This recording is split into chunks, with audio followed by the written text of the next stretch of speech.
বিরোধী দল অনেক সুযোগ পাচ্ছে, যেটা হেলেন জেরিন খান যেটা বলেছে যে বিএনপি সেটা পায়নি আওয়ামী লীগের সময়, যে ওনাদেরকে একটা, আমরাও এটা নিয়ে তো আমরাও অনেক কথা বলেছি, মিছিল মিটিং করতে গেলে ওনাদেরকে কিভাবে হেনস্থার শিকার হতে হতো, অনেক জায়গায় করতেও পারেনি ওনারা। কিন্তু এখনকার বিরোধী দলে যথেষ্ট স্বাধীনতা আছে, কিন্তু বিরোধী দলকে আসলে দুর্বল নাকি বিরোধী দল সময় দিচ্ছে? কেন বিরোধী দল সরকারের উপর চাপ প্রয়োগ করতে পারছে না, আপনার কাছে শুনতে চাই। আচ্ছা, একটা দীর্ঘ স্বৈরতন্ত্রের পতন হয়েছে। কেন হয়েছে? একটা গণতন্ত্রের পথে যাত্রা করার জন্য। এই বাংলাদেশে এখন যতগুলো রাজনৈতিক দল আছে তারা কিন্তু অভ্যুত্থানে জনগণের কাছে ধর্ণা দিয়েছে এবং এই নির্বাচনের আগে তাদের এই কমিটমেন্ট নিয়েই তারা নির্বাচনে অংশগ্রহণ করেছে যে তারা গণতন্ত্রই প্রতিষ্ঠা করবে। আজকে মির্জা ফখরুল ইসলাম আলমগীর কিন্তু বলেছেন যে যখন আপনার একটা দেশে যখন সংবাদ মাধ্যমের উপর স্বাধীনতা খর্ব করা হয় তখন দেশের গণতন্ত্রের সফলতা আসে না, এটা উনি বলেছেন। তো আজকে এই বাংলাদেশে আপা অনেক কথা বলেছেন।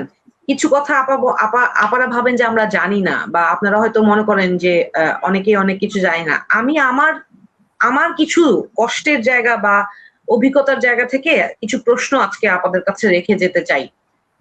হ্যাঁ, তো আমার একটা জিনিস ভালো লাগে যে ধরেন হেলেন আপার মতো যারা সত্যিকারের ত্যাগী কর্মী, তাদের কাছে যখন আমরা তাদের সামনে যখন ন্যায্য দাবি রাখি, আপারা কিন্তু সেটা পজিটিভলি গ্রহণ করে। একই সাথে উনার অন্য সহকর্মীরা আছেন যারা আমাদেরকে, আমরা ন্যায্য দাবি করি কেন বাংলাদেশের মানুষের জন্য, এবং একই সাথে আপনাদের জন্য যাতে গণতন্ত্র প্রতিষ্ঠা হয়, ভবিষ্যতে আর কোনো রাজনৈতিক দল যাতে ক্ষমতায় গিয়ে আপনাদেরকে একইভাবে নির্যাতন করতে না পারে সেই পথটাই সুগম করার চেষ্টা আমরা করি। কিন্তু যখন পাল্টা আক্রমণ আমাদের উপরে বিশ্রীভাবে করা হয় তখন আমরা আহত হই, আমাদেরকেও তখন কটু কথা বলতে বাধ্য হতে হয়। আপা আপনি একটা জিনিস দেখেন, আজকে কারা একটা জিনিস পদযাত্রায় আক্রমণ করেছে, ওই জায়গাটা আমি ওই জায়গাটায় আসছি। আমি একটা করে একটু করে বলি। দেখেন, আমার মনে আছে আমি যখন ছোটবেলায় আমার নানুর সাথে গাড়িতে করে গ্রামের বাড়িতে যেতাম। আমার নানা রাস্তা, মানে ওই যে প্রতি কিলোমিটারে একটা মাইল ফলক থাকে এবং চারিদিকে রাস্তার দুধারে সুন্দর সবুজ গাছ। নানা আমাদেরকে গল্প শোনাতেন যে জানো এই গাছ কে লাগিয়েছে? এই গাছ লাগিয়েছিলেন শহীদ রাষ্ট্রপতি জিয়াউর রহমান। হ্যাঁ, তো আমরা তো ওই গল্পগুলো শুনে আমাদের বড় হয়ে ওঠা। আমরা গল্প শুনেছি যে শহীদ রাষ্ট্রপতি জিয়াউর রহমান অনেকগুলো কাপড়ও পরতেন না, উনার সুনির্দিষ্ট সেট অফ ক্লোদিংস ছিল এবং ওইটাই উনি পরতেন, বারবার করে পরতেন। উনার আমার মনে আছে যে আমি আমাদের প্রধানমন্ত্রী তারেক রহমানের একটা ইন্টারভিউতে দেখেছি যে উনি বলেছে যে উনার বাবার বড় কাপড়গুলো সেলাই করে ছোট করে উনি পরেছেন। সেই সন্তান, সেই বাবার সন্তান, সেই আদর্শ বেগম খালেদা জিয়া কি অমানবিক নির্যাতন সহ্য করেছেন। তার নিজের সন্তান তার জীবদ্দশায় তার চোখের সামনে নির্যাতিত হয়ে মৃত্যুবরণ করেছেন। তার আরেক সন্তানকে মৃত্যুশয্যায় উনি একা বিদেশে পাঠিয়ে দিয়েছেন। তারপরে উনি কিন্তু বাংলাদেশের মানুষের হাত ছেড়ে গিয়ে উনার সন্তানের কাছে গিয়ে পড়ে থাকেন নাই। উনি বাংলাদেশের মানুষের অভিভাবকত্বের দায়িত্বটা শেষ নিঃশ্বাস পর্যন্ত পালন করেছেন। বলেন তো আপা, এগুলো কি না জানা থেকে বলছি? আপনাদের কথার সাথে কি অমিল আছে? কিন্তু আপনি যদি আমাকে বলেন, আমি কিন্তু পারবো না ওই মহিলার সাথে বসতে যেই মহিলা বেগম খালেদা জিয়ার চিকিৎসা নিয়ে কটাক্ষ করেছে, বলেছে যে দেশে তো ভালোই চিকিৎসা হইতেছে, চিকিৎসা না হইলে উনি হাসপাতালে চিকিৎসা নিয়ে আবার বাসায় ফেরত যায় কেমনে, বলেছে না? এই সময় ইসলামরা কি করে আবার তারা রাষ্ট্রের গুরুত্বপূর্ণ মিডিয়ায় ফ্রন্ট ফেসে আইসে আবারও এই অভ্যুত্থানকে প্রশ্নবিদ্ধ করতে পারে, আবারও সেই একই স্বৈরাচারী কায়দায় আওয়ামী লীগের বয়ান তৈরি করতে পারে।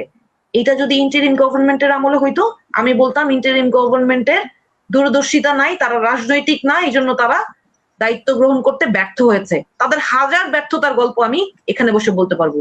কিন্তু আজকে যে সরকার আছে, এই সরকার তো আমার নির্বাচিত সরকার।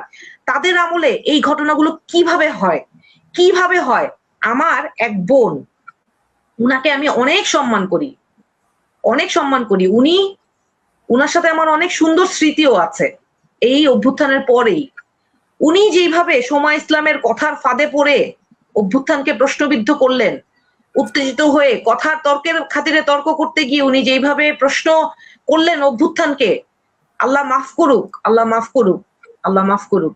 এই যে ধরেন তর্কের খাতিরে তর্ক করা, বিতর্কের খাতিরে বিতর্কের করতে গিয়ে প্রতিপক্ষ হয়ে যাওয়া, আপনি কার প্রতিপক্ষ হচ্ছেন? অভ্যুত্থান তো জনগণের। আপনি যখন অভ্যুত্থানকে প্রশ্ন করছেন তখন তো আপনি জনগণের বিপক্ষে দাঁড়িয়ে যাচ্ছেন। আপনি যখন হাদিকে গিনিপিগ বলছেন তখন আপনি জনগণের আবেগের বিপরীতে দাঁড়িয়ে যাচ্ছেন। হাদি তো চলেই গিয়েছে, আপনার ক্ষমতার ভাগ তো নিবে না।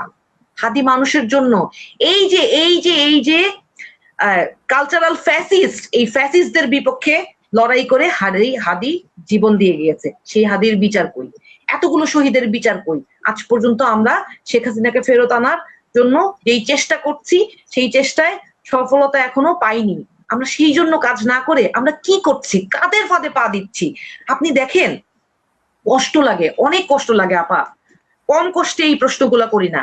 ইউএন এর হেডকোয়ার্টারে পাঠিয়েছে এমন এক মহিলাকে, যেই মহিলা ইউএন এর হেডকোয়ার্টারে হিউম্যান রাইটস কাউন্সিলে আওয়ামী লীগের লোকজন ডেকে নিয়ে 12 মিনিট বিশৃঙ্খলা তৈরি করেছে এবং বক্তব্য প্রদান করেছে। আমার সরকার, এই নির্বাচিত সরকার এই ভদ্র মহিলাকে আবার ইউএন এর হেডকোয়ার্টারের প্রতিনিধি হিসেবে পাঠালো। কি করে করলো?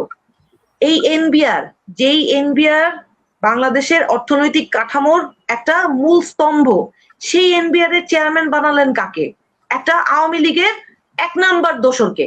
এখন দোসর বললে, আওয়ামী লীগের দোসর বললে অনেকে মাইন্ড করে, but he was an accomplished, he was an accomplished to the fascist regime. আপনি কিভাবে তাকে এম্পাওয়ার করেন? আপনারা কি করছেন, কিভাবে করছেন? শুনেন, আপনি যদি 2-1 দিন মিডিয়া দেখেন, ওবায়দুল কাদের অভ্যুত্থানের সময় বলেছিল যে এই ছাত্র জনতাকে দমন করতে ছাত্রলীগই যথেষ্ট।